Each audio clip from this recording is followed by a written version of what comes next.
Here, YouTube, I'm back again for another part of the Gamecrafter Spotlight, where I spotlight a different Gamecrafter game every single month. And this month it is Rebels of Ravenport from Secret Weapon Games. This is for 2 to 6 players, ages 12 plus. Take 30 minutes to play. And I'm going to show you how to set up the game right now, including all the different modes you can set it up for, because there's some advanced modes you can play with.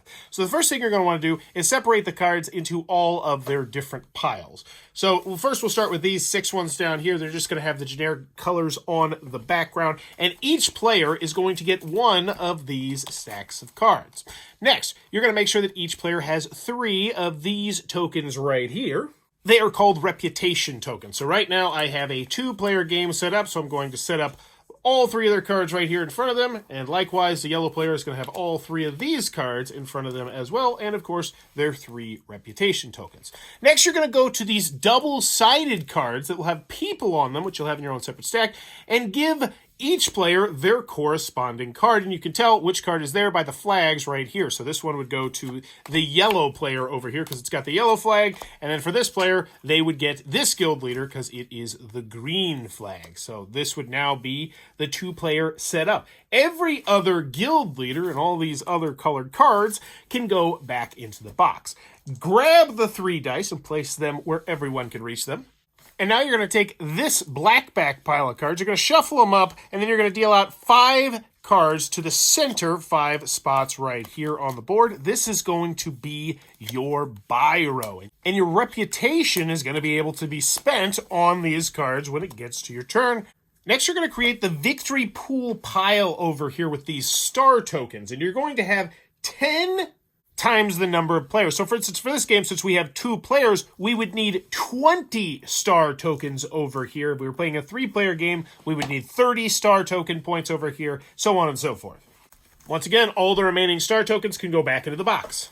Last but not least, each player will get a double-sided player reference cards, which they'll want to keep near them. The rest can go back into the box. Each player is now going to look at their guild leader card and decide which side of the card they would like to utilize. And that's how you're going to play the beginner's version of the game. You won't actually use this big stack of double-sided monster cards. Now, if you're playing the intermediate version of the game, you're going to shuffle up these monster cards and then place 4 of them red side up on the top of your board, making sure that you don't cover the overlord or the goblin on the left and right side.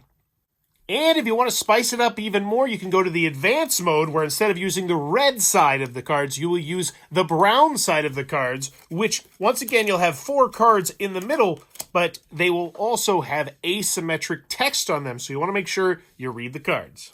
And in all 3 game modes, whoever won the last game will be the first player in the game. But that's how you're going to set up Rebels of Ravenport. If this looks like it might be a cup of tea, be sure to check out that Gamecrafter link down below. Also, be sure to click on that subscribe button down below, as I'm going to be doing a gameplay and a final review of Rebels of Ravenport if you're more interested in the game. Also, if you ever want to make your own board game, you need to check out thegamecrafter.com. It is the best prototyping board game website on the planet. Hard stop. They got minis, they got cards, they got boards, they got foldable boards, double-sided boards. They really allow your prototype to be exactly the game you want it to be if you want to release it on their website or potentially shop it to different game companies at conventions. Whatever you want to do with it. Give it away as a gift. I don't care. I'm not the boss of you.